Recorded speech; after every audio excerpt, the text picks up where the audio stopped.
Pero, ¿qué es lo que hacen estas áreas? Y esto no quise saltármelo porque ustedes son acompañantes espirituales, ¿ya?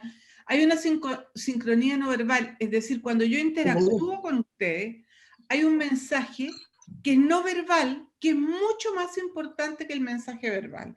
Y voy a dar el mismo ejemplo que doy siempre. Yo puedo decir el mismo mensaje verbal, pero lo que acompaña cambia. Si yo digo, ¡no! Si yo digo, no, el mensaje es exactamente el mismo, ¿ya? Pero la relación que genera, que transmito, es totalmente diferente, ¿ya? Es totalmente distinto. Entonces nosotros transmitimos con todo lo no verbal, pero además transmitimos con nuestras neuronas espejo.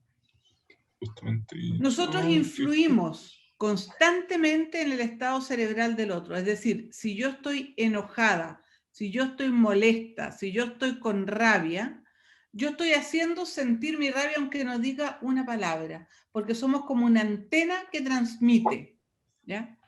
Y eso lo han ido comprobando porque hay zonas cerebrales que se dedican a eso. Luego, yo soy responsable sobre cómo determino en alguna medida las emociones de las personas con las que interactúo.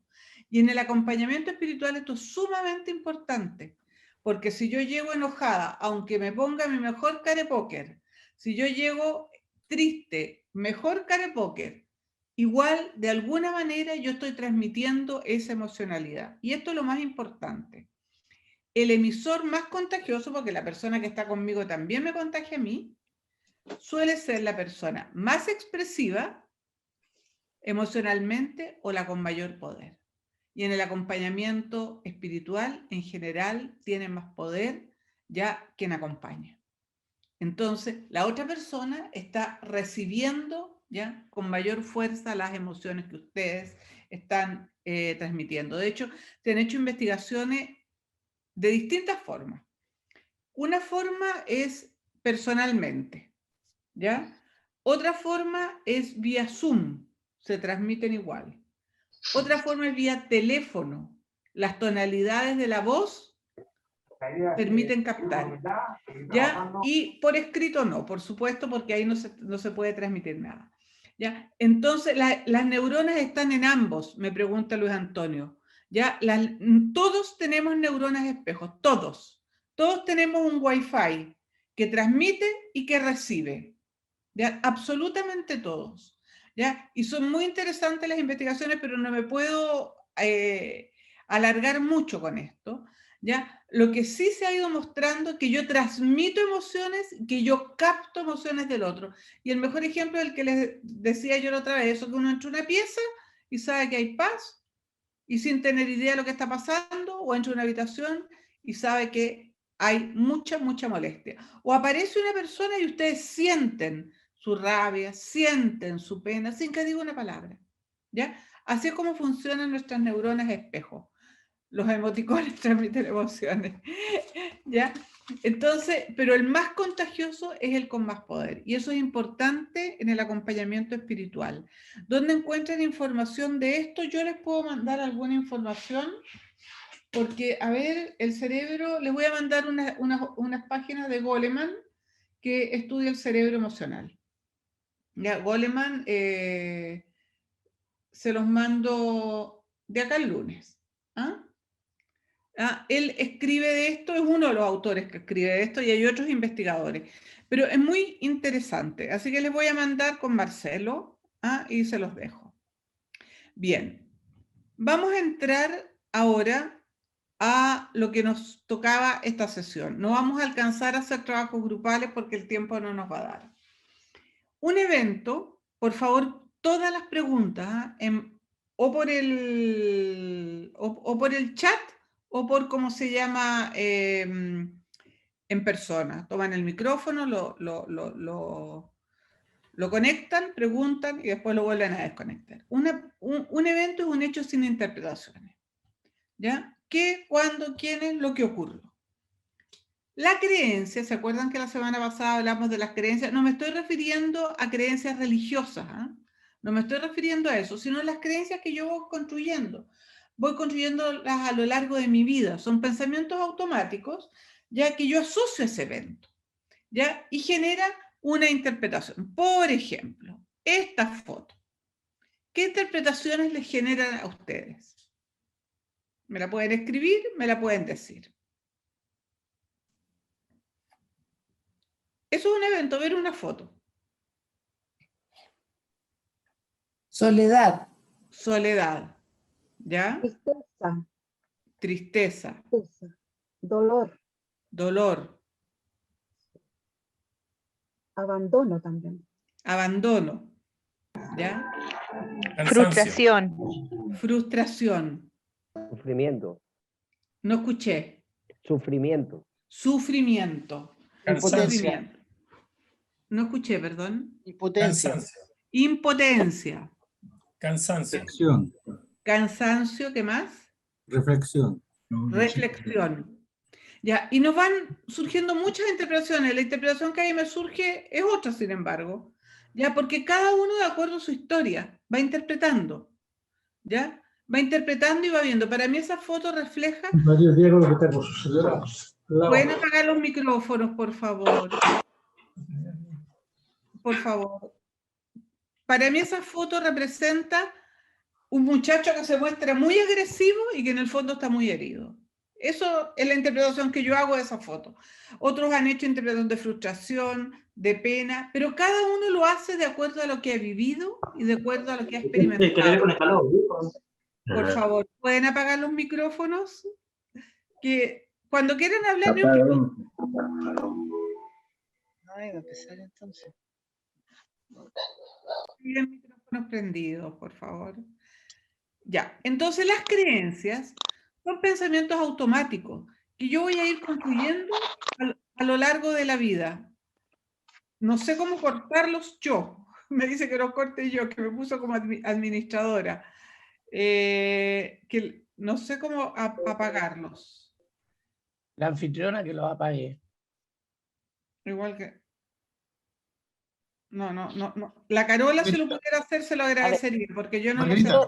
Pero, a ver, escúchenme un momentito. Yo creo que tienen que, hoy día, igual ustedes administrar sus micrófonos. Si los prenden, apáguenlos, porque yo me dedico a apagar micrófonos y los vuelven a encender. Cargando casas, por favor, igual ordénense para que no vuelvan a encender sus micrófonos, ¿ya? Margarita, voy a silenciarlos a todos y tú abres tu micrófono, ¿ya? Perfecto, gracias. Ya, y otra cosa, Leonel va a quedar como administrador ahora, como anfitrión, ¿ya? Así que voy a silenciarlos a todos. ¿Saludaste?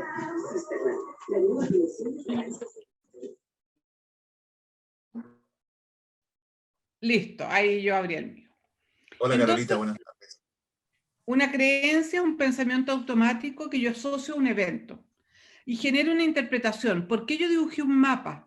Porque mis creencias me dicen, por ahí vas bien, por ahí vas mal, anda por este lugar, ten cuidado, protégete. Eso es lo que me van diciendo. Y las creencias son necesarias, pero las creencias no son verdades. Eso es lo más importante de recordar. Sobre todo a ustedes que les toca interactuar con mucha gente, ¿ya? Entonces, al interactuar con otra persona, yo tengo mis creencias, esa persona tiene sus creencias, y no significa que ella tenga la verdad o yo tenga la verdad. Hemos construido un mundo cada uno y tenemos que asomarnos a los mundos de los otros, y cada uno puede saber algo, ¿ya? De verdad. Bueno, el evento, la creencia, tiene una consecuencia. ¿Ya? Si yo pienso que este muchacho está triste, mi deseo va a ser protegerlo. Esa va a ser la consecuencia. Voy a sentir pena y mi acción va a ser protegerlo. Si yo pienso que este muchacho es un muchacho que se portó muy mal, ¿ya? Mi emoción probablemente va a ser enojo y mi acción va a ser buscar un castigo. Siempre toda creencia lleva a una consecuencia. Acciones. Acciones son actos físicos, pero también, como les dije la vez pasada, son pensamientos. Las acciones son imaginarse cosas, son recordar cosas, son todas acciones. Y las acciones del pensamiento consumen mucha energía. ¿Ya? ¿Les queda alguna pregunta sobre esto? ¿Tienen alguna pregunta?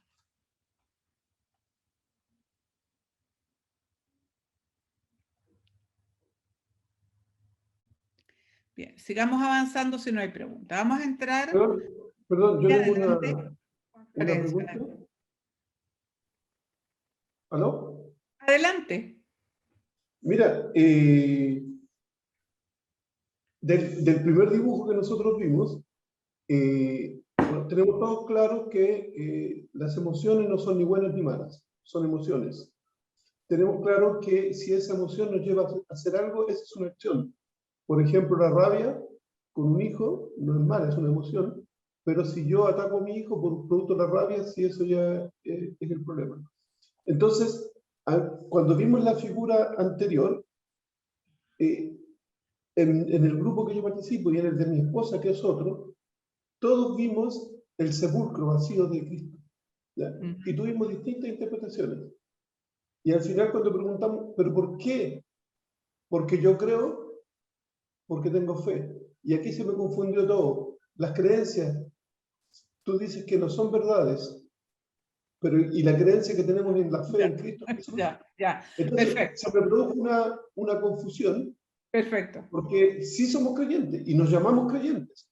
Sí, entonces, totalmente de acuerdo. Es como que estoy perdido. Gracias. Ya, dos cosas que bueno que lo mencionaste. Primero, yo no estoy hablando de creencias a nivel de fe, sino estoy hablando de las creencias que yo voy construyendo a lo largo de mi vida para moverme por el mundo.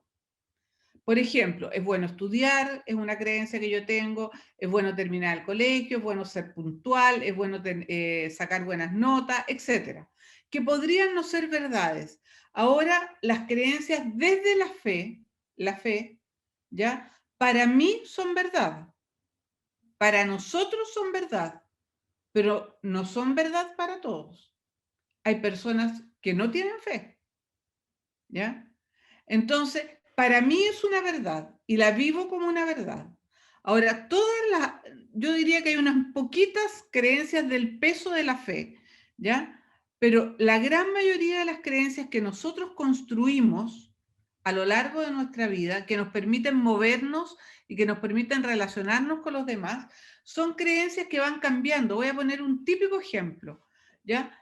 Nuestras creencias que teníamos en torno al género y a la sexualidad hace 50 años y las que tenemos hoy día han ido cambiando, ¿ya? Y se han ido modificando. Puede que alguno no haya cambiado, pero en la gran mayoría de las personas han cambiado. Las creencias en torno al rol de la mujer de hace 50 años, de hoy día. Dentro de una familia esas cosas van cambiando y esas son creencias grandes, creencias sobre el rol de los estudios, sobre el rol del trabajo, sobre el rol de la mujer en la familia, del hombre en la familia, etc. Y esas van siendo sujetas a cambio a lo largo del tiempo. Y hay creencias más pequeñas y más personales, mucho más personales. Por ejemplo, yo creo que las personas gritonas dan lo mismo, no tienen ninguna importancia que griten. Otros creen que las personas gritonas son maleducadas. Otros creen que las personas gritonas son agresivas, por ejemplo. Y esas son creencias muy particulares, ¿ya? Entonces tenemos como distintos niveles. Hay unas poquitas que yo las puedo clasificar como verdad, unas poquitas como la fe, pero son poquitas, son muy poquitas. Las otras, la gran mayoría, vamos a encontrar, y son verdad para mí, no para todos, ¿ya? Porque hay personas que no son creyentes. ¿Ya? Entonces tenemos que ir viendo cómo yo me enfrento a las creencias de un otro, cuando me encuentro con un otro. Cómo en esto de las acciones consumen mucha energía. Acciones como pensar y las emociones consumen mucha energía. Yo no sé si ustedes saben que el órgano que consume más energía de nuestro cuerpo es el cerebro. El cerebro es el órgano que consume más energía en nuestro cuerpo. Pensar consume energía y también consumen mucha energía las emociones. Bien. Ahora vamos a meternos en las emociones y en la relación entre creencia y consecuencia. ¿Por dónde anda la creencia? Porque eso les puede ayudar a ustedes mucho ya cuando estén acompañando a alguien. Voy a tomar un evento, algunas personas he visto, ya lo han escuchado, ¿ya? Un evento es un hecho donde yo digo quién es, cuándo, qué y dónde sin interpretaciones. Acá yo voy a poner un poquito de contexto, es un evento real, ¿ya? Me cambié de un trabajo nuevo porque es una oficina en la que organizan el trabajo para poder compartir más con la familia. Nuestra hija de 10 meses ha tenido problemas de salud y ha debido ir muchas veces al médico. Mi señora me pidió que yo la llevara esta vez porque ha pedido muchos permisos y está teniendo problemas en el trabajo. Le dije a mi jefe que llevaría a mi hija al médico y me respondió. Y este es el evento. Le dije a mi jefe que me llevaría a mi hija al médico y me respondió que esto no se transforme en una costumbre. Cuando salí de la oficina, miré alrededor para saber si alguien me veía salir. Lo anterior, lo que hice, me cambió a una oficina, muchos permisos, era el contexto para que se entendiera la situación. Es una situación real. Entonces vamos a trabajar la relación entre creencia y emoción. Relaciones entre creencia y consecuencia. La consecuencia es una emoción. Si yo siento rabia, las creencias que pueden haber detrás de mi rabia es que mis derechos han sido violados. Ahora quiero ser súper clara en esto. Es mi versión de mis derechos que han sido violados, pasados a llevar. No todos tenemos la misma versión de los derechos. A mí podría molestarme mucho que alguien me levantara la voz, a otra persona le puede dar lo mismo que le levanten la voz. Entonces, si a una persona que le da lo mismo le levantan la voz, no le genera rabia, porque no se considera pasada a llevar.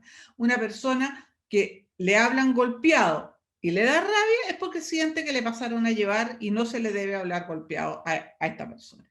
Entonces, eso quiero dejarlo súper claro, que la violación de derechos es subjetiva, no es objetiva.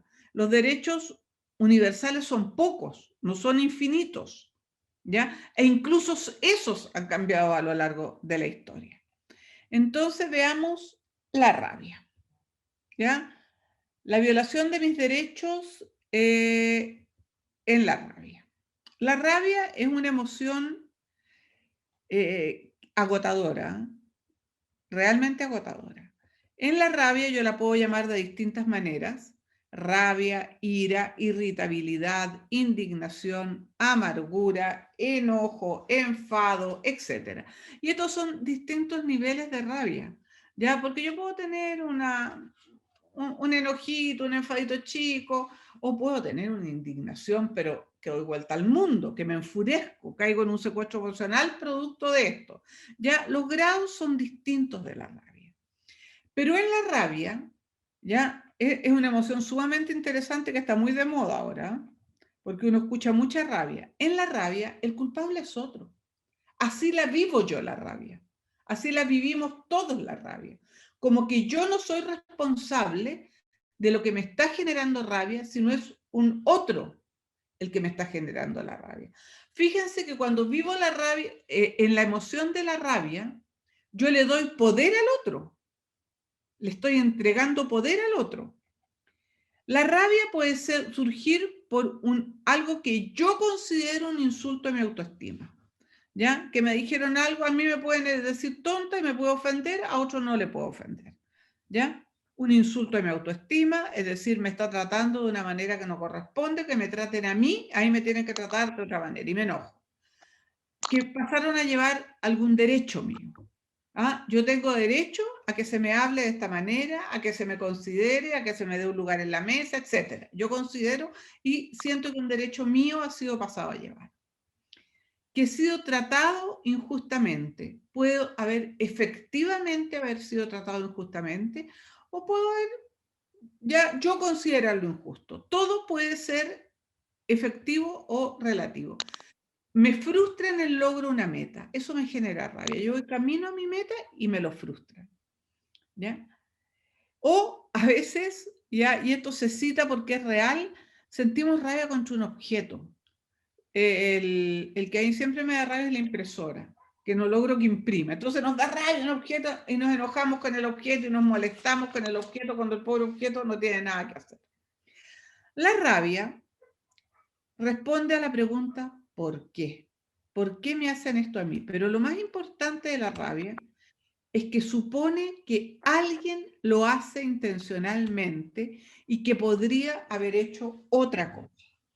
Entonces, cuando alguien siente rabia, ¿qué es lo que tengo que averiguar? ¿Qué derecho de esa persona ha sido pasado a llevar o qué derecho esa persona considera que ha sido pasado a llevar? ¿Ya? Es lo primero que tengo que entrar a investigar. Que lo hace y considera que el otro lo hace intencionalmente y que podría haber hecho otra cosa para no molestarle. No sé si me siguen hasta este punto y si me pueden dar algunos ejemplos de hechos que les generan rabia a ustedes. Algún hecho que les genere rabia. Sin vergüenza, o sea, a todos nos generan rabia las cosas.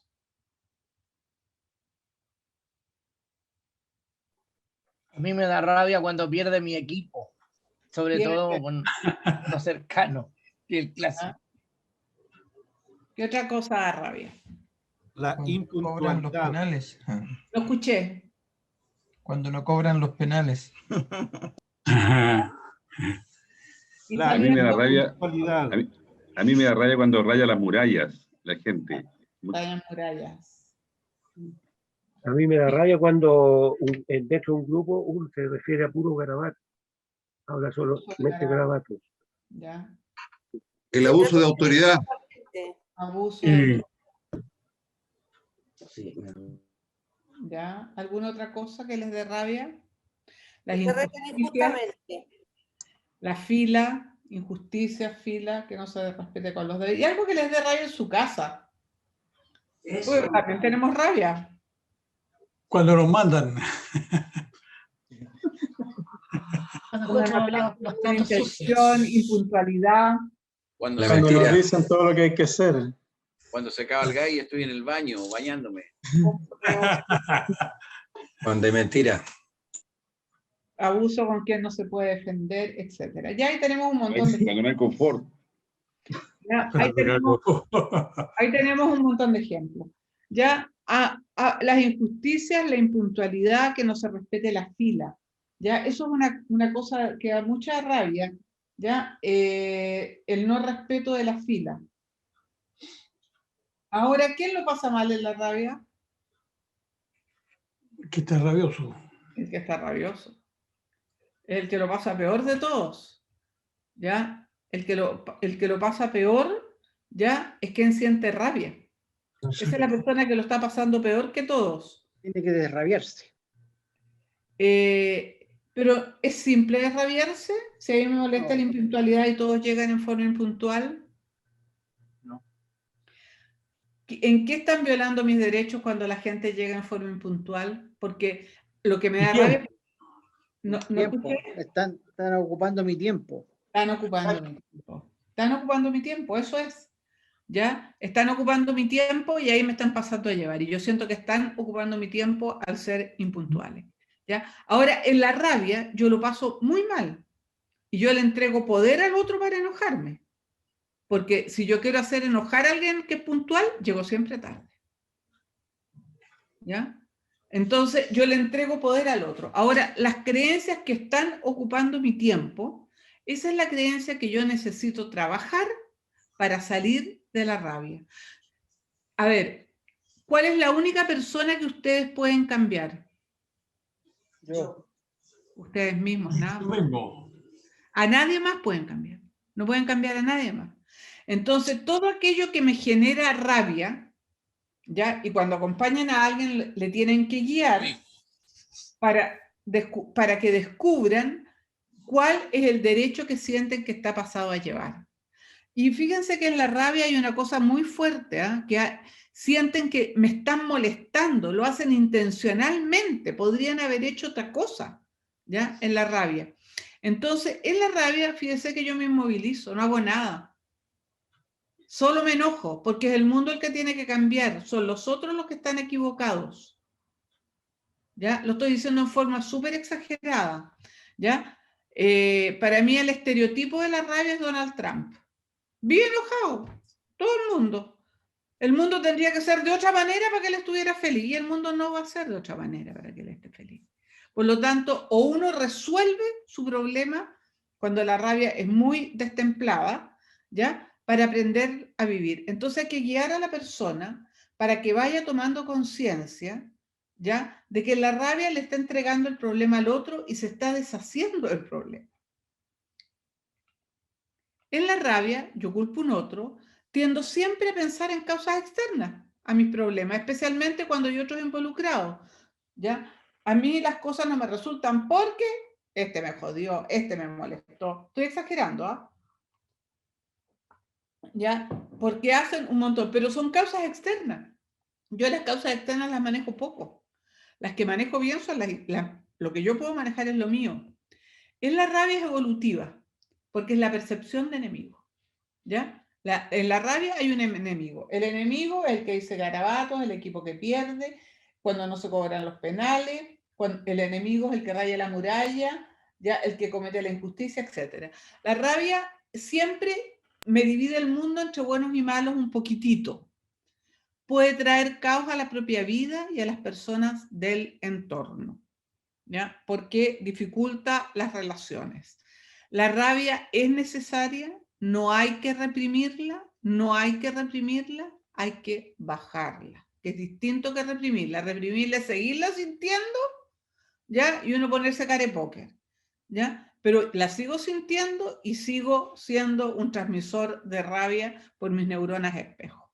Entonces, cuando ustedes acompañan a alguien que siente mucha rabia, probablemente esa persona está viendo causas externas y no se está haciendo a lo mejor cargo de una parte por lo menos del problema, y hay que invitarla a que se haga cargo de esa parte del problema y la que puede solucionar, porque las personas en la rabia lo pasan pésimo, pésimo, ¿ya? La rabia nos energiza tremendamente porque es evolutiva y es la percepción de enemigo. Pero ¿qué nos pasa después que se pasa la rabia? Quedamos rendidos, agotados, ¿ya? Porque es el chorro de adrenalina que se suelta y después ¡pum!, quedamos botados. Entonces Aristóteles decía, enojarse es fácil, pero enojarse con la persona correcta, en el momento correcto y de la forma correcta es muy difícil, ¿ya? Entonces la rabia es una emoción que nos puede llevar, voy a usar una palabra muy exagerada, a la guerra. A la guerra familiar, a la guerra de amistades, a la guerra laboral, a la guerra social, a la guerra que sea, ¿ya? Entonces tenemos que tener una claridad de esta rabia. Frente a la injusticia, muy bien, siéntala, porque está bien que sienta rabia por la injusticia, está bien que sienta rabia por las personas pasadas a llevar, pero no se atrinchere en la rabia, porque si se atrinchera en la rabia, ahí se comienza una guerra. ¿Ya? Está bien sentir enojo, rabia o molestia por eso, pero tiene que salir, ¿ya? Y pasar a emociones que me ayuden a construir. Esa rabia me energiza y me va a servir mucho.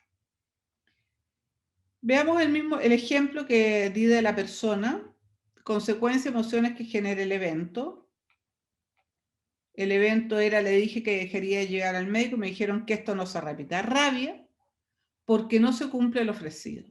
Por lo tanto, la creencia que hay es una violación de mis derechos. No respetaron un acuerdo, ¿ya? Y eso me enoja, porque me pasaron a llevar, me dijeron una cosa, ¿ya? Y no la respetaron. Y eso me generó rabia.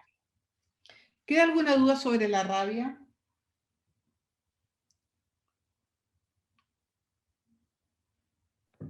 Sí, por acá, por ejemplo, hay personas que parecieran que disfrutan o les gusta vivir en la rabia, como justamente indicabas, Margarita, Donald Trump pudiera ser un caso de eso. Yo he conocido muchas personas que inclusive lo justifican, dicen, bueno, mi papá era así o mi mamá era así, yo soy así. Y se justifican ahí, ¿no? Eso es uno. Y lo otro, ¿qué pasa con aquellas personas que en vez de conectar todos estos disparadores que pudimos haber visto, en vez de conectarlo con la rabia, lo conectan con la tristeza? Me imagino que es otra parte, pero lo dejo Ahora ahí. seguimos con la tristeza. Lo que viene es la tristeza, ¿ya? A ver, en lo de Donald Trump o las personas que sienten mucha rabia, hay una variable de biológica de temperamento, que es la intensidad con que yo siento las emociones, es la fuerza con que yo las siento. Ya, yo creo que Donald Trump es un hombre bastante intenso, no siento un poquito de rabia, siento un montón de rabia. Y nadie le enseñó a controlar sus emociones. El manejo de emociones empieza a los 3 años, se puede empezar a enseñar. ¿Ya? Y nadie le enseñó. Y cuando yo no sé controlar mis emociones, lo más simple es tirarla para afuera. Es lo más simple. ¿Ya? Porque tengo una descarga y me produce alivio. ¿Ya? Cuando en la rabia usted da un par de puñetes, ¿ah? Un par de gritos, viene, sube, sube, sube, puede bajar. ¿Ya? Y después va a subir y bajar, y en realidad no hay un manejo de la emoción. Es la emoción la que me maneja a mí. Entonces, el agrado, que podríamos colocarlo entre súper cremillas, es que como la emoción, la rabia, me sube, ¿ya? Me va aumentando una sensación de desagrado, me va creciendo, creciendo, creciendo, en vez yo de bajarla, porque no sé bajarla, no aprendí a bajarla, tiro combo, puñeta, ¿no? Y con eso boto esa sensación de desagrado para afuera, y después caigo de nuevo en esto, y caigo de nuevo en esto, y caigo de nuevo en esto. ¿Ya? Pero nadie me enseñó, nadie le enseñó a este hombre que se podían controlar las emociones y que era positivo y que lo pasamos mejor en la vida controlando las emociones. ¿Ya? Las emociones desagradables son, o sea, las emociones todas son necesarias, ¿ya? Pero quien peor las vive es el que las siente. ¿Mm? ¿Alguna otra pregunta sobre la rabia? ¿Cómo se puede manejar la rabia? Ya, esa es una tarea larga que en este taller no lo alcanzamos a hacer, pero el manejo de todas las emociones tienen el mismo principio. Lo primero es aprender a reconocerlas en el cuerpo, ¿ya? Porque, ¿se acuerdan de esa escalerita azul? ¿Ya? Esa escalerita azul que subía. ¿Ya? Cuando yo siento una emoción, yo me tengo que ir dando cuenta que la emoción está aumentando. Entonces, lo primero para el manejo de emoción es, como se llama, saber cómo sube mi cuerpo, tener conciencia corporal. Yo les mandé una lista de signos que me pueden ayudar para guiar a un otro, darme cuenta yo que el otro le está subiendo la rabia y decírselo, o que me lo digan a mí, o tomar conciencia yo. Pero es la conciencia corporal, y después les mandé una lista de maneras de bajar la rabia, ¿ya? De maneras de bajar las emociones en general, ¿ya? Pero esto es un taller larguito, que hay que darle un par de vueltas, ¿ya? De cómo hacerlo. Margarita, ¿Sí? una consulta. La rabia siempre la vemos como algo malo. ¿Ya? ¿Pero es siempre algo malo? No, si la emoción no es buena o mala. La rabia es una emoción defensiva, y la rabia o el enojo frente a la injusticia es bueno. Usted no puede ser indiferente frente a la injusticia. Lo que sí, lo importante es lo que hago con esa emoción. Porque me tengo que hacer cargo que la emoción es mía. No puedo funcionar así, ¿ya? Señalando al resto. O sea, la que siente la rabia soy yo, ¿ya? Son otros los que están cometiendo la injusticia, pero la que siente la rabia soy yo, y la que tiene que aprender a manejar esta rabia para resolver la injusticia soy yo, porque desde la rabia no va a resolver nada. Acuérdese que usted llega con rabia, es como llegar con el escudo y la espada en la mano a resolver un problema, ¿ya? La armadura puesta, ¿ya? Y el otro lo siente, pero sin ninguna dificultad, ¿ya? Entonces, las emociones son necesarias, sobre todo en la percepción de enemigo, ¿ya? Porque cuando usted siente que están atacando a un otro, usted está percibiendo un enemigo por un otro, o se está dando cuenta quiénes son los enemigos, etcétera, ¿ya? Margarita. ¿Sí? Margarita, Adelante. usted ha dado una visión muy clara de la rabia en el ámbito que toca lo más personal, pero también la rabia tiene un aspecto social. ¿Usted Sí. puede mencionar algo de eso? Poco, porque el tiempo no nos va a dar, ¿ya? Pero sí puedo decir una cosa muy cortita, ¿ya? La primera es que si yo fuera el demonio, estaría en todos los medios de comunicación. Porque en los medios de comunicación, yo creo que él está, tecletea cómo hacernos sentir rabia. ¿Ya? Nos infla con derechos y después nos dice que han sido todos transgredidos. ¿Ya? Y eso es un juego social que no cuesta nada hacerlo. ¿Ya? Entonces, pero es un tema largo. Hay gente que se ha dedicado a estudiarlo mucho, pero el tiempo no nos da. Pero tiene toda la razón. Hay un componente social y es un manejo de grupos. Yo puedo manejar grupos por la rabia. Recuerden lo que dije al inicio. La rabia me hace vulnerable. ¿Cómo manejas tú? Porque responsabilizo al otro. No soy yo, es el otro. Entonces la rabia me hace vulnerable. Margarita, un ejemplo de la violencia social es toda la manifestación que ha habido desde octubre para adelante, organizada, por supuesto. Hay muchos ejemplos, pero Twitter es más simple. Ya Twitter está lleno de rabia. ¿Ah? Bien, vamos a pasar a la tristeza para que alcancemos a, ojalá, verlas a todas. La tristeza, a ver, desde la penita es pequeña a la depresión, ¿ya? Es todo una recta muy larga. Tiene que ver con una pérdida en el mundo real. Se me perdió el auto, me lo robaron, ¿ya? O murió alguien que yo quería, o se enfermó alguien, o se me perdió un lápiz que quería mucho. Si uno siente pena por cositas chicas, no todas las penas son gigantes, o en el mundo interno, ¿ya? Yo siento, ¿ya? Me da una pena tremenda porque me doy cuenta que fui súper tonta, ¿ya? O que soy menos inteligente de lo que yo creía, etc.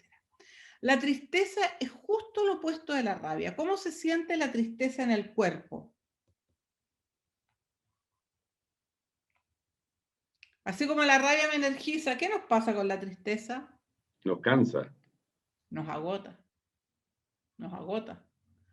Debilidad. ¿Ya? Las personas, cuando van desde la tristeza, cuando llegan a la depresión, no tienen energía. No tienen ninguna energía. ¿Ya? A medida que yo voy avanzando en la escalada de tristeza, ya voy perdiendo energía. Por eso que en la tristeza, y cuando ustedes acompañan a personas, ¿sí? Sin exagerar, es importante pedir ayuda. ¿Ya? Es muy importante pedir ayuda, ¿ya? Porque cuando llega a niveles de depresión, es más difícil salir. Se sale, hoy día hay medicamentos maravillosos, hay terapias fantásticas, pero ¿para qué llegar tan allá? Ojalá pudiéramos salir antes. Ya. La tristeza tiene igual varios nombres: tristeza, bajoneo, abatido, desalentado, y en el extremo más grande, depresión. Pero siempre que ustedes acompañen a alguien que está con penita, vayan siguiéndole el ritmo y vayan chequeando su energía. Y vayan chequeando su preocupación por sí mismos. Si ustedes ven que ya se dejaron de peinar, que ya, por ejemplo, la gente cuando está muy deprimida se asea menos, ya le da lo mismo la ropa que se pone, ya. Cuando ustedes empiecen a ver esas bajas, vayan diciendo, hay que prestar atención. Mucho cansancio, cuesta levantarse, cuesta hacer las cosas habituales, etc. Por supuesto que es importante saber derivar, y en caso de duda, mira, ¿por qué no te pegas una chequeadita? En caso de duda, ¿ya? Pero la tristeza es una emoción que nos quita energía. La vivimos como una pérdida, por ejemplo, de relación. Yo me puedo pelear con una amiga o un amigo y darme mucha pena, o se puede romper la amistad eternamente, o me puedo pelear con mi marido, con mi hijo, con mi hermana, y me da pena, ¿ya? Es normal que eso ocurra. Por pérdida de alguien querido o querida, no necesaria muerte, se va a vivir a otra ciudad. Ya es cierto, nos vamos a seguir viendo, pero es más difícil si está en otra ciudad, el contacto va a ser menor. Pérdidas laborales, desde el trabajo total a pérdidas más pequeñas en lo laboral. Y pérdida de valía, ¿ya? Yo descubro que valgo menos. en cualquier cosa, en cualquier cosa. Entonces también en la tristeza vamos a tener que responder a la pregunta ¿por qué? ¿Cuál fue la pérdida? ¿Ya? Y hay que identificar la pérdida que ha tenido la persona, ¿ah? Porque a uno no le da tristeza porque sí. Tiende a veces la persona a culparse, aunque la culpa no sea totalmente de ella. La persona puede sentir culpa, pero no necesariamente la culpa de ella. Ya en una relación que decae un poco, uno dice, pucha, yo tengo la culpa de esto, puede sentir, ¿ah? Lo puede sentir, aunque no sea la culpa. ¿Qué creencias hay detrás de la tristeza? Es la creencia de pérdida. Tiende a pensar en una causa interna a tus problemas, aunque no sean totalmente de tu responsabilidad. ¿Ya? Entonces, tengo que ver yo más en la tristeza. Evolutivo. Tiene un elemento evolutivo. Y es que cuando yo muestro mi tristeza, yo busco protección. Y es muy importante que la persona no la ande pregonando a los 40 vientos, pero sí que busque ayuda, porque ahí va a ser protegida o protegido y hay que saber dónde buscarla. ¿Ya? Y si ustedes están acompañando personas, es importante que las guíen a que se sientan protegidas. Estos pensamientos son los que más erosionan la resiliencia. ¿Por qué? Porque la tristeza quita energía y la resiliencia es levantarse en las dificultades. Y todo lo que tenga que ver con tristeza, a mí me quita energía, me tira para abajo. Cosas que nos producen tristeza, algún ejemplo.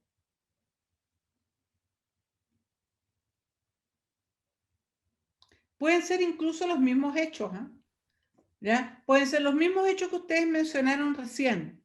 ¿Ya? Que a mí me da pena que la gente sea tan impuntual porque pierde el tiempo, que a mí me da pena, ya estos abusos de autoridad me generan una pena tremenda y me voy en la pena. Y el mismo evento nos produce un montón de emociones. En el ejemplo que yo puse, ¿ya? El evento abatido y triste. La persona se siente abatida y triste. Otra creencia que surge ahí es que la salud de mi hija está mal. Otra cosa que puede darle tristeza es, puedo perder mi pega. Los porfiados que se enferman por no cumplir las normas sanitarias. A mí me suena un poquito más a rabia que a tristeza. El alejamiento de gente querida. Un niño con hambre. Son todas cosas pérdidas, ¿ah? Que se viven como pérdidas y como dificultad. Margarita, ¿Sí? puede ser la pérdida de un ser querido, pero muy querido, que fallece. Siento que podía haber hecho algo. Por supuesto, por supuesto. Y en eso que usted dijo, y podían haber hecho algo, pueden generarse muchas emociones, ¿ah? Hay una más importante, la pena por la pérdida del ser querido probablemente. Pero también puede aparecer rabia porque no hicieron lo que tenían que hacer, etc. Nosotros sentimos muchas emociones frente a un evento, una más importante y otras menos importante. Y cuando ustedes acompañan, distingan la más importante de la menos importante. La más importante es la que se dice primero. ¿Qué te da esto? ¡Pum! Sale al tiro. ¿Ya? Entonces eso es donde la persona está viviendo lo más intensamente. Después empieza a tirar otras emociones que son más secundarias. Bien. ¿Sí? Margarita, otra cosa, por ejemplo, por lo que entendí, cuando uno acompaña a una persona con tristeza, regularmente siempre debe recomendarle que se evalúe No. que se medique. No, para nada, para nada. Okay, no, yo les sugiero que ustedes observen. ¿Y en qué momento se le recomienda entonces? Ustedes observan cierto decaimiento y algunos indicadores. Por ejemplo, si en el plazo de un par de meses o 3 meses, ustedes ven que la persona les dice que, le ha disminuido mucho la energía, muchísimo.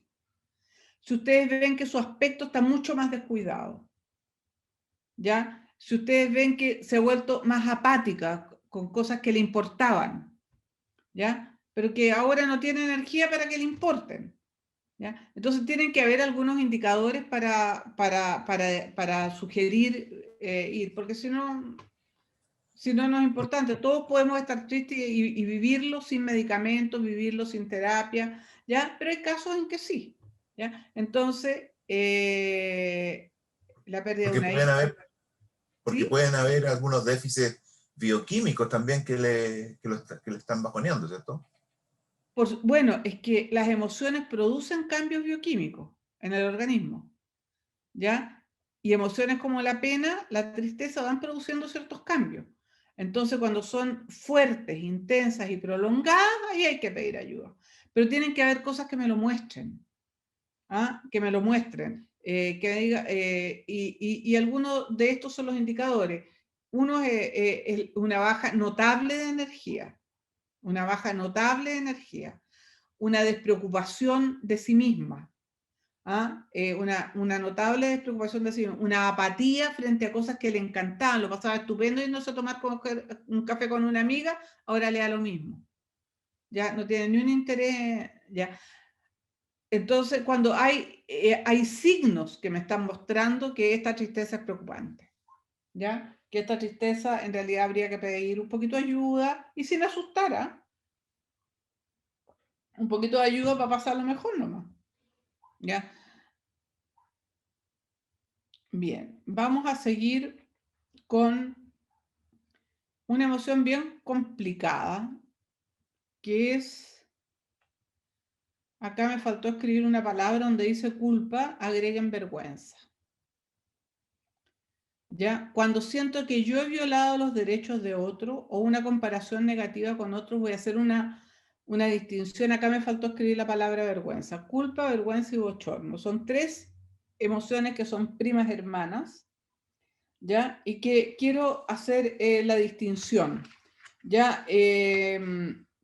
A los que les interese, si quieren les dejo unas charlas TED de Brené Brown, porque son muy buenas, sobre la culpa, perdón, sobre la vergüenza, la diferencia entre vergüenza y culpa. Ya, la vergüenza es una emoción casi invisible, que se ve poquito, porque cuando sentimos vergüenza queremos que no nos vean, ¿ya? Y cuando sentimos culpa, lo mismo.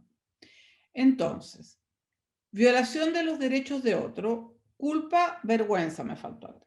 Vamos a dividir acá en dos cosas distintas. Consecuencia. La culpa se basa en la creencia que hice algo malo. Hice algo malo. Una conducta mala. Y se diferencia de la vergüenza, ¿ya? Porque la vergüenza se basa en la creencia que soy una mala persona. Entonces, yo hice algo malo como mamá. No me preocupé ese día a mi hija, pero no me considero una mala madre, pero hice algo malo, tuve una conducta ya que no fue la adecuada, hice algo malo, violé los derechos de otro en el sentido que no cuidé a mi hijo en algo que tenía que cuidar. Pero otra cosa es la creencia que soy una mala madre. El problema de la vergüenza es que la vergüenza inmoviliza. Cuando yo soy algo, no puedo cambiarlo, cuesta mucho. Cuando yo hago algo malo, es mucho más simple cambiar. Y acá es súper importante para los formadores y las formadoras de personas, ¿ah? Ya es muy, muy importante ya que cuando nos refiramos a lo que están haciendo, lo llevemos del ser al hacer. Es que yo soy una tonta. No, tú tuviste una conducta tonta. No, es que yo soy mala. No, tú tuviste una conducta mala y achíquenlo, ¿ya? Porque esa es la realidad. Las personas totalmente malas deben haber unas poquitas en el universo. Personas que tenemos conductas malas, todos. Ya de ahí no nos salvamos ni uno. Personas que tenemos conductas irresponsables, todos tampoco, no se salva nadie. Pero de ahí a ser es distinto. La vergüenza inmoviliza, porque yo soy una persona desechable. ¿Ya? Entonces, en vez, cuando yo hago algo malo, eso puede ser reparable. ¿Qué creencias pueden haber detrás de la vergüenza? Pensamientos en fallar en torno a la autorregulación. Lo más simple. Me prohibieron que comiera grasa y me comí un pescado frito. Eso es una falla en la autorregulación. ¿Ya? Pero hay otras fallas en la autorregulación que puede ser más grave. Por ejemplo, fui infiel. ¿Ah? Fui infiel y a veces infiel en pensamiento, ni siquiera en acción. Ya eso me genera culpa o vergüenza. ¿Ya? Y fui infiel, no con mi pareja, fui infiel a Dios, fui infiel a lo que sea, a la amistad, ya no fui coherente con la amistad, etc. Pensamientos en torno a fallar en la autorregulación, pensamientos en torno a fallar en el compromiso. Ya desde la cosa más simple, me comprometí a llevar un paquete de galletas y no lo llevé, me comprometí a hacer un trabajo y no lo hice, me comprometí a acompañar a una amiga en un momento difícil y no la acompañé, etc. Fallo en el compromiso. Y sentimos culpa muchas veces aunque no ejecutemos el acto y solo lo pensamos o planeamos. Yo me siento culpable de pensar las cosas horribles que se me ocurren, ¿ya? De decir, mira, voy a contar esta mentira para que no se den cuenta, ya, y después me siento tremendamente culpable. ¿Ya? Muchas veces de solo pensar algo nos sentimos culpables o responsables. La culpa, las consecuencias de la culpa.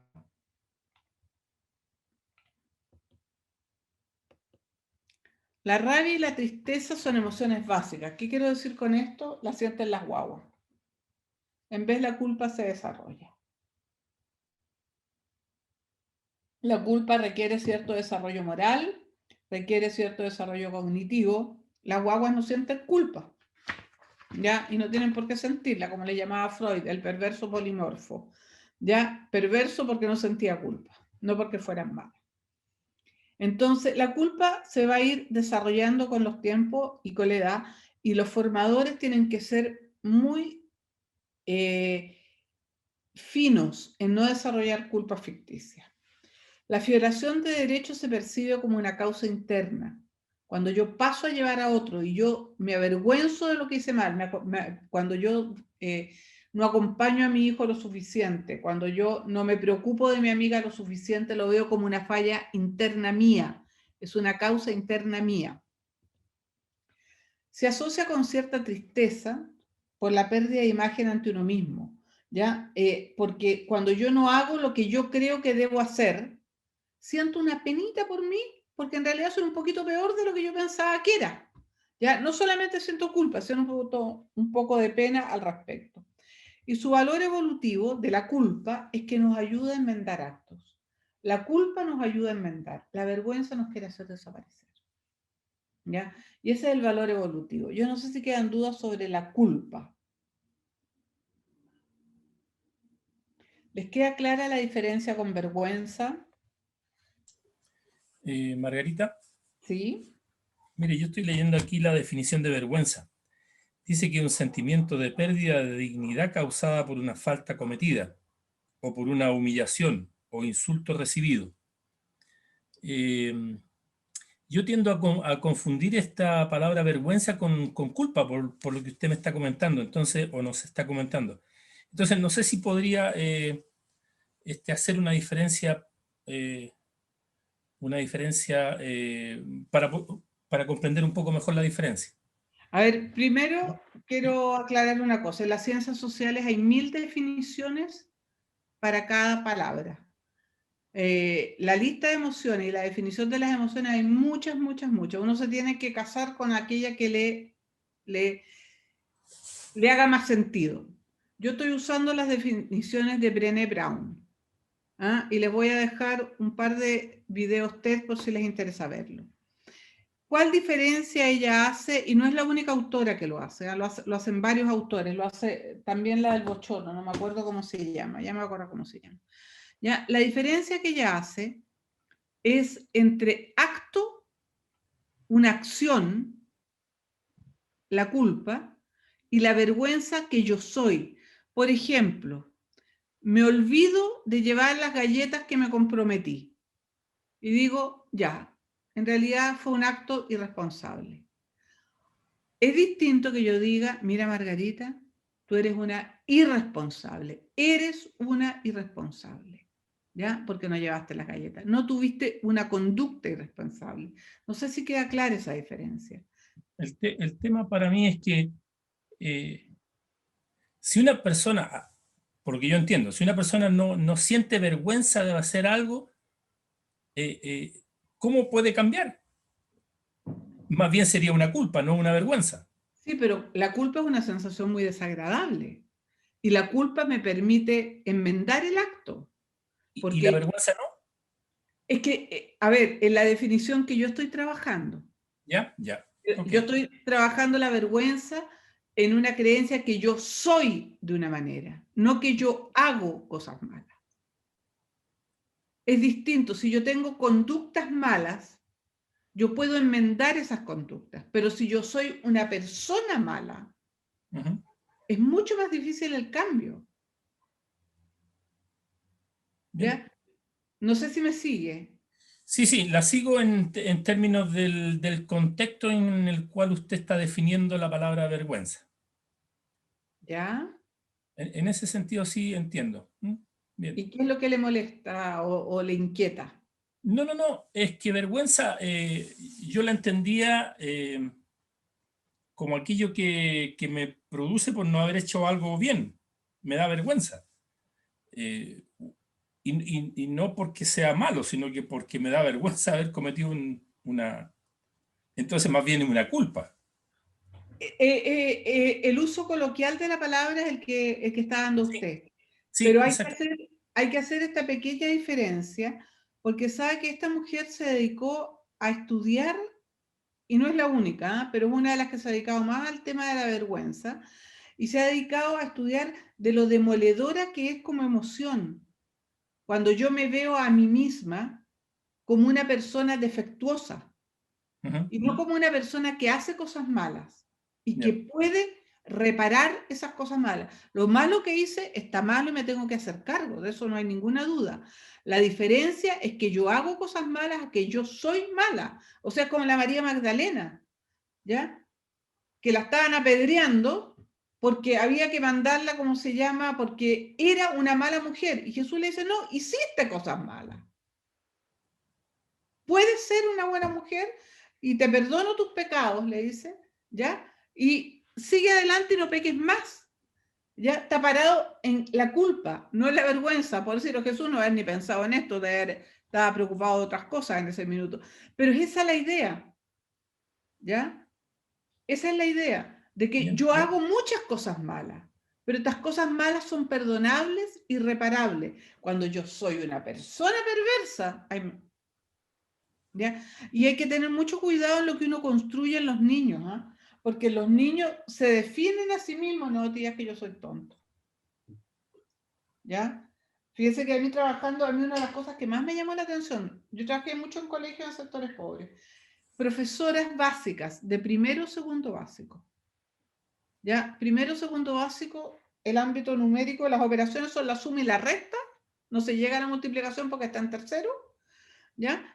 Y decía, no tía, me da pánico, me decía, me da pánico enseñar matemáticas. Y podían llevar perfectamente la plata de su presupuesto casero. ¿Por qué? Porque alguien les metió en la cabeza que ya eran malas para las matemáticas. Y yo le decía, oye, ¿tú cómo manejas tu plata? Ah, no, perfecto, no tengo ningún problema. Entonces, hay que tener muy cuidado. Ya pensaba acá, dice Roberto Figueroa, que la más leve era la vergüenza. Cuando uno se ruboriza es un efecto de la culpa o de la vergüenza. Es por eso que muchas veces a los jóvenes les da vergüenza hablar en público porque sienten que no son buenos, sienten que no lo hacen bien, por supuesto. Rubor no es un grado, es que el rubor es ponerse coloradito, es un síntoma externo. No todos nos ponemos colorados. Hay gente que se pone colorada con mucha facilidad, otras nunca. ¿Ya? Pero es muy importante cuando uno acompaña a gente a hacer esta separación, ¿ya? Entre culpa y vergüenza, y ahí la Magdalena nos sirve mucho. Y la actitud de Jesús, ¿ya? La actitud de Jesús, que no la ve como una persona desechable. Bien. Veamos la vergüenza. En la vergüenza, yo escucho mensajes del tipo, no eres lo suficientemente bueno en esto, no eres lo suficiente mala, no sirves mucho para esto. Las personas como tú no pueden opinar porque son tal por cual, porque son malas, porque son tontas, porque son lo que sea, pero no tienen derecho. Yo escucho esos mensajes. No mereces ser querida porque, ¿ya? Uno en terapia acompaña a gente y dice, no, yo no merezco ser querida porque soy mala. Eso es muy duro, es muy doloroso. He hecho cosas malas como todo el planeta, pero no merecer ser querido o no perteneces al grupo porque no tienes esta característica que todos los del grupo necesitamos. Entonces, todos estos mensajes son los que yo escucho en la vergüenza. Que yo no sirvo, que yo soy descartable, que yo no puedo estar en este equipo, que yo no puedo estar en este grupo, etc. No sé si queda alguna duda sobre la vergüenza, la culpa, para que pasemos al bochorno, que es otra forma de vergüenza, sí. Es importante distinguirlas porque si uno distingue y se va dando cuenta, puede ayudar mejor a la persona. Si distingue culpa, de vergüenza y de bochorno. Entonces, Tanto la culpa como la vergüenza son superables. la culpa es mucho más fácil de superar que la vergüenza. La vergüenza es mucho más difícil. ¿Ya? Porque yo me veo a mí misma como algo malo. Bernardo pregunta cómo hacer frente a esto. Bueno, es una tarea sumamente larga. Tendríamos que hacer un taller solo sobre vergüenza, ¿ya? Porque la culpa es tomar responsabilidad de mi acto y reparar. Pedir perdón y reparar, ¿ya? En la vergüenza tengo que hacer un camino mucho, mucho más largo, ¿ya? Mucho, mucho más largo. Yo pido perdón y yo reparo. Y además, en la culpa, tengo que perdonarme, porque yo pido perdón, tomo conciencia de mi acto, pido perdón, reparo hasta donde pueda, puedo no ser perdonada por el otro, pero muchas veces, incluso siendo perdonada por el otro, me cuesta mucho perdonarme. ¿Ah? Nos cuesta mucho a veces perdonarnos. ¿Ya? Entonces a la persona hay que acompañarla en todo esto. ¿Qué pasa con los rasgos psicopáticos cuando no hay sentimiento de culpa? Bueno, no hay, ahí ya es otra cosa, o sea, cuando no hay culpa, ahí ya requiere otro tipo de tratamiento. Es posible que nos dé vergüenza de algo por el que dirán, total y absolutamente, y ahí entramos de cabeza al bochorno, ¿ya? Porque la culpa es por un acto y la vergüenza es porque soy. No sé si hay alguna otra pregunta sobre la vergüenza antes de pasar al bochorno, porque esta pregunta de Héctor va al bochorno.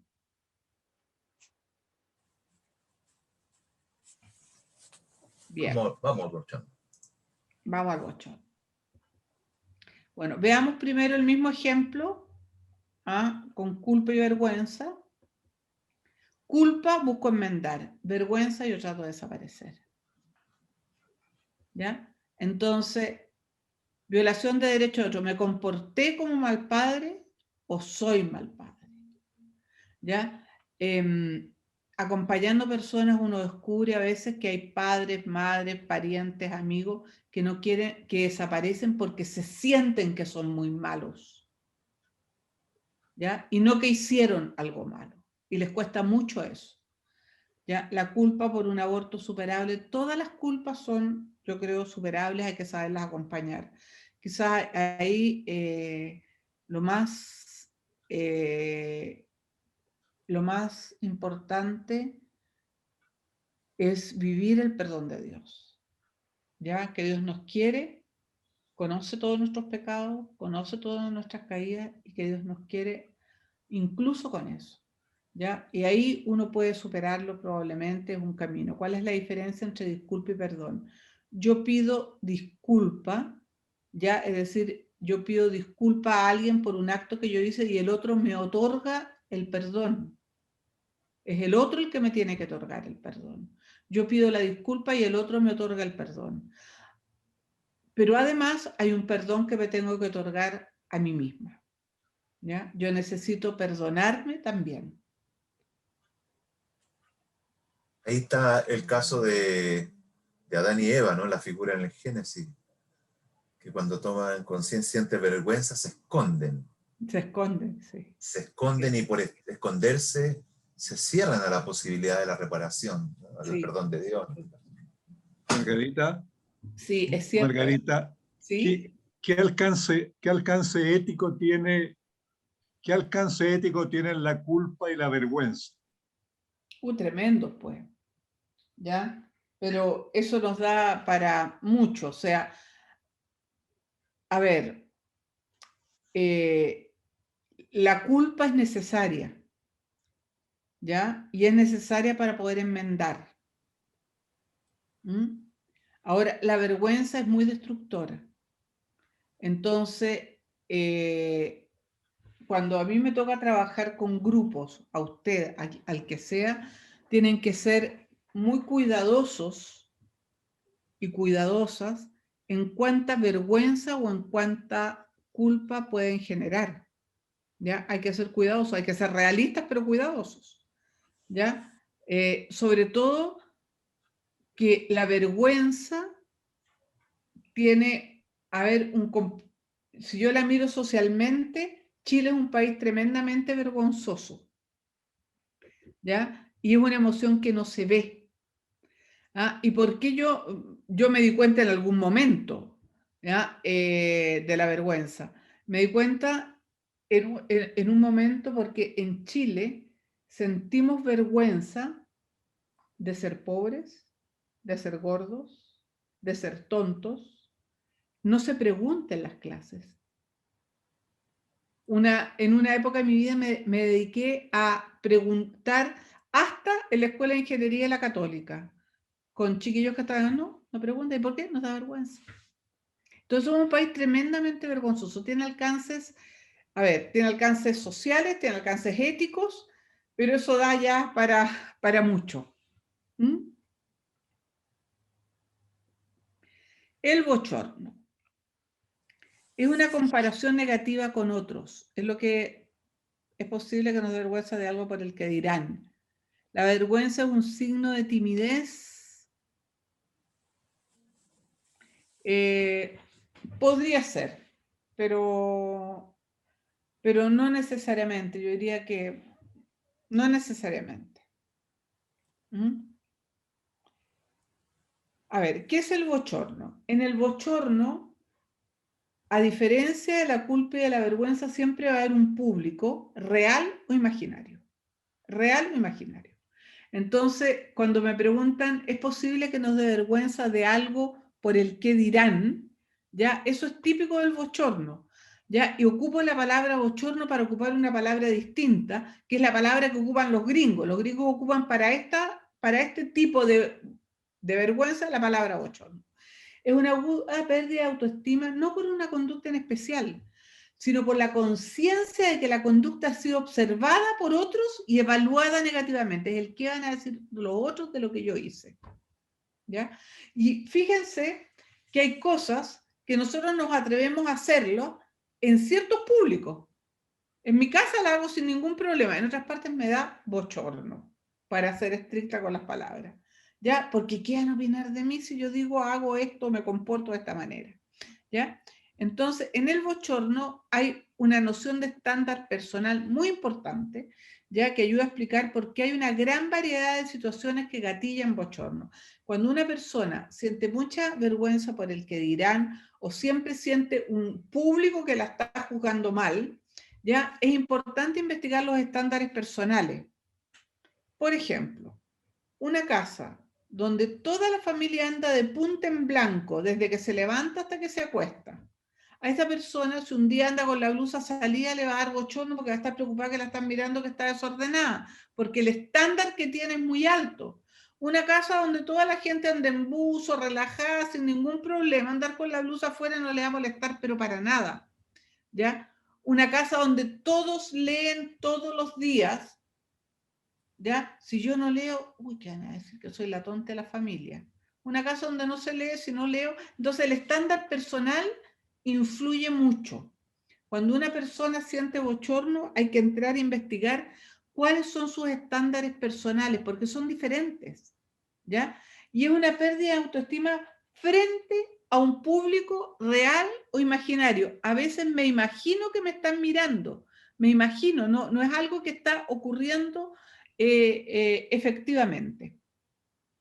Entonces, en el ejemplo, ¿ya? En el bochorno, acá lo puse 2 veces.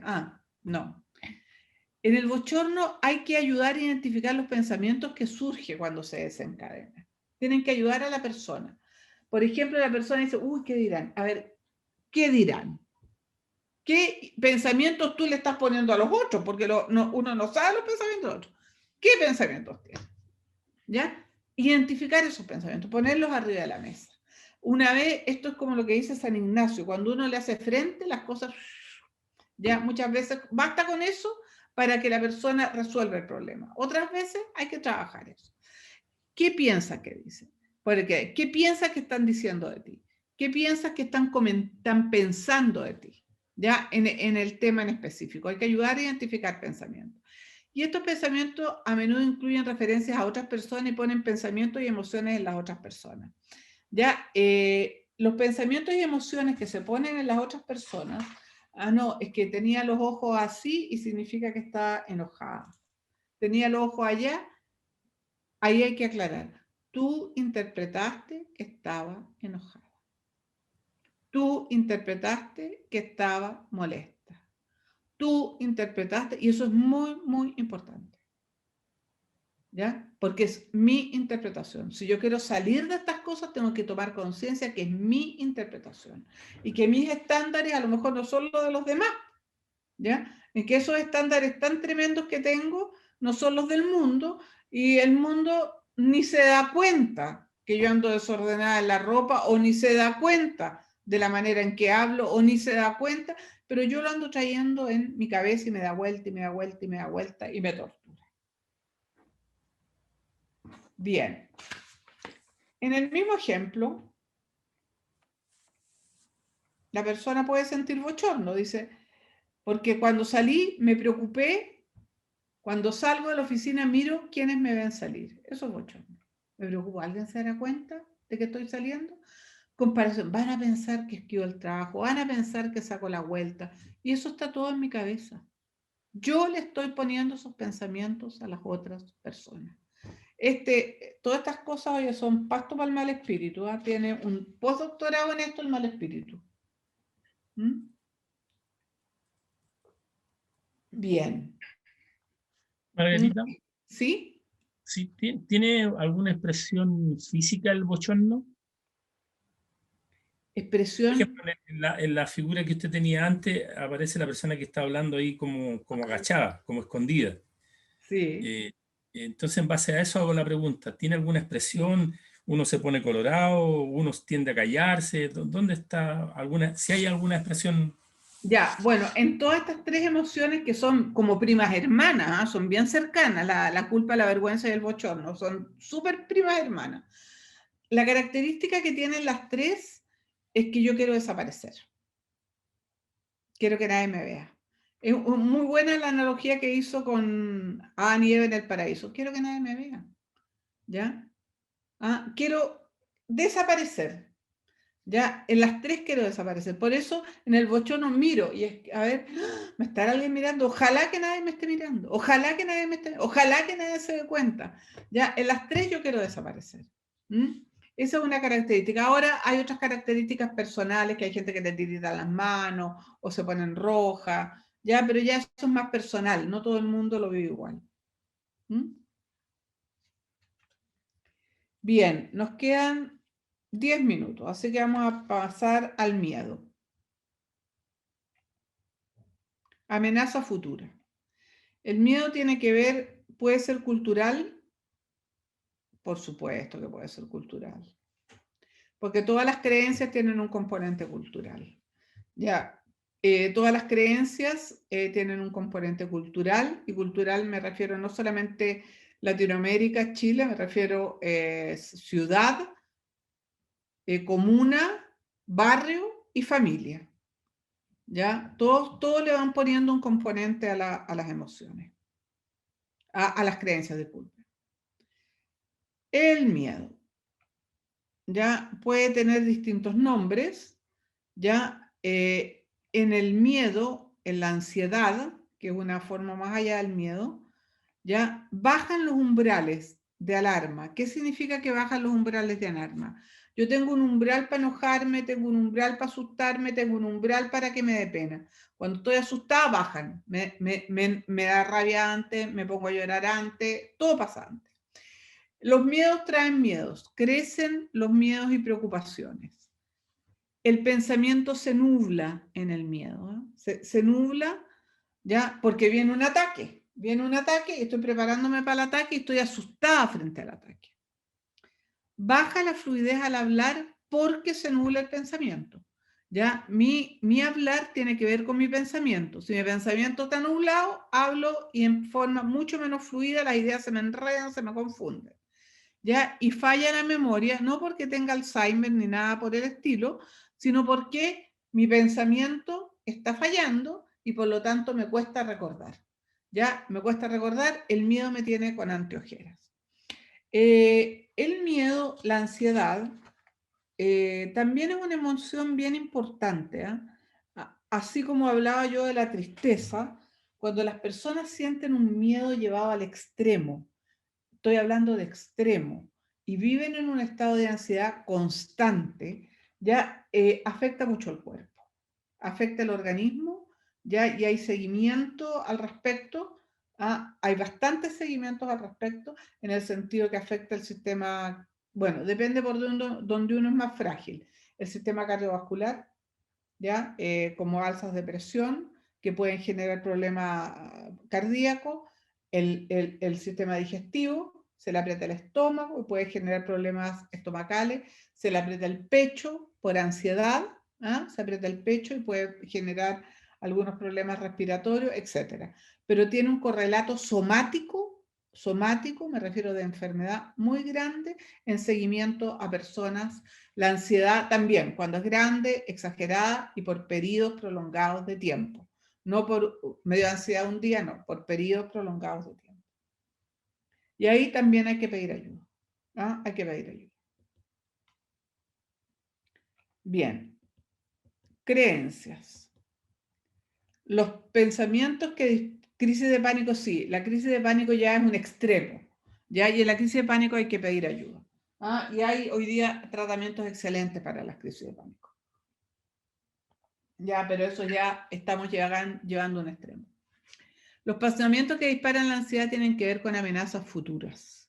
No tienen que ver con el pasado ni con el presente, sino miedos que vienen. Nos vamos a enfermar todos con la pandemia, nos vamos a morir con la pandemia, voy a perder el trabajo con la pandemia, ya me voy a pelear con mi marido con la pandemia, etc. Pero todo lo que viene, ¿ya? Y pensamientos que además, estos pensamientos son pensamientos. Ninguno de nosotros tiene una bola de cristal. Ninguno y ninguna. ¿Ya? Entonces, cuando una persona está con creencias que le asustan mucho, hay que llevarlas, hay que bajarlas. Son pensamientos, y hay que luchar contra ellos. Hay algunas técnicas. Su valor evolutivo es que nos ayuda a prevenir amenazas, por supuesto, porque a veces las amenazas son reales. ¿Ya? Y yo tengo que tenerle miedo al COVID, porque si no me voy a contagiar.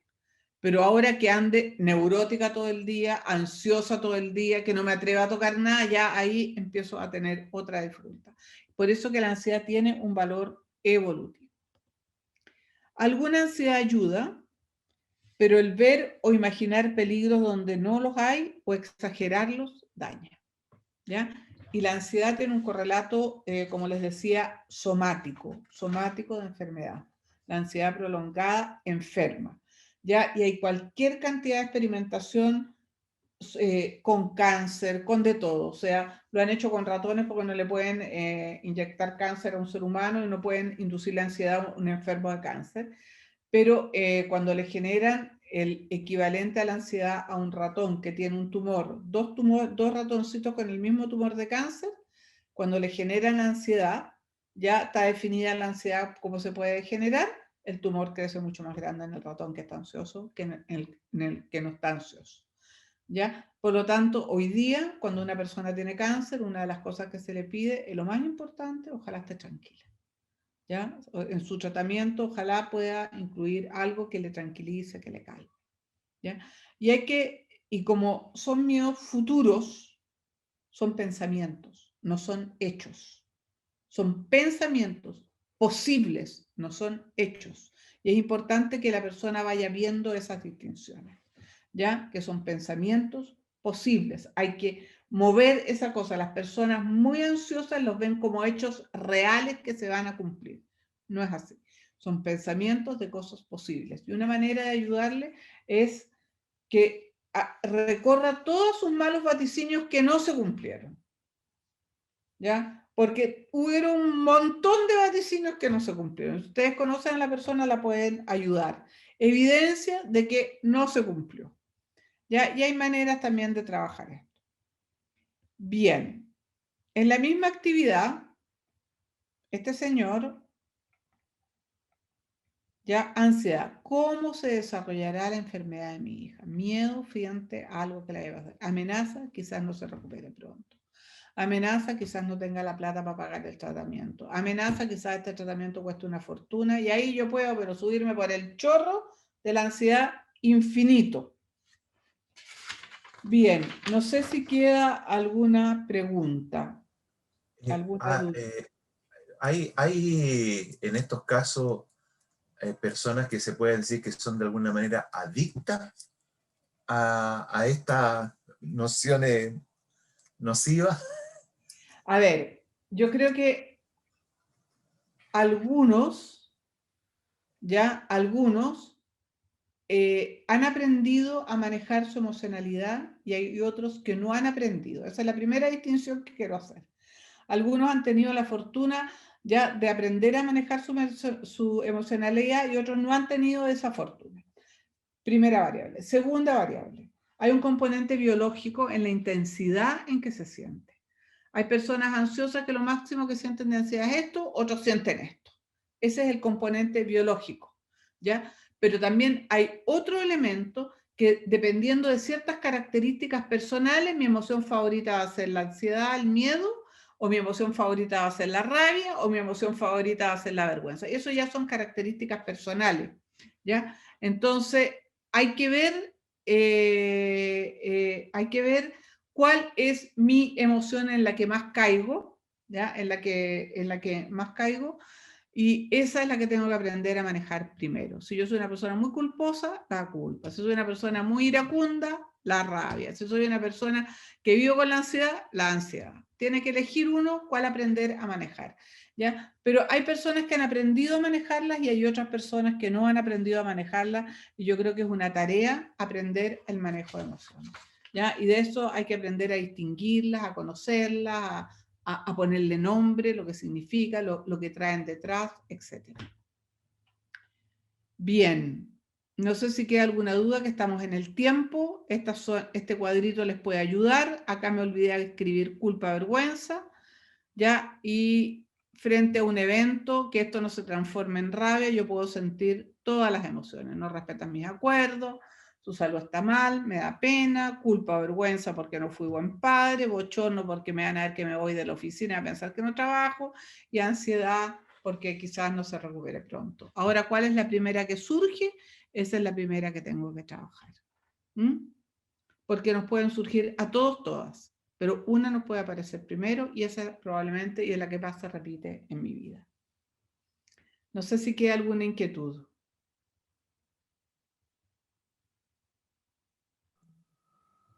Podemos decir muy bien, gracias. que está como algunas emociones unas sobre otras, como la cebollita. Como la cebollita y en secuencia. Fíjense que uno siente, supongamos que la primera es la rabia. Me da una rabia tremenda, después me acuerdo de mi hija, después me da pena y después me voy. En general no las siento todas juntas porque soy incapaz de distinguirlas si las siento todas juntas. Pero hay una que aparece primero. Y esa es importante que la persona la capte. Porque la que aparece primero probablemente es la a la cual yo recurro más. ¿Ya? Si es la rabia, uno puede empezar por cualquiera. ¿Ya? Una pregunta. ¿Sí? Ante la culpa, si yo he reconocido mi culpa y pido perdón, pero no soy perdonado, pero en cambio yo sí me perdono, ¿eso es válido? Por supuesto. ¿No es cierto? Yo sí me perdono. Por supuesto. Si usted no tiene la facultad de que el otro le entregue el perdón. Ahora, si usted se perdona y se siente perdonado por Dios, Es hasta ahí donde usted puede, no puede más. Y bueno, por supuesto que la culpa incorpora el tratar de reparar hasta donde es posible. Porque hay cosas reparables y cosas no tanto. Ciertamente.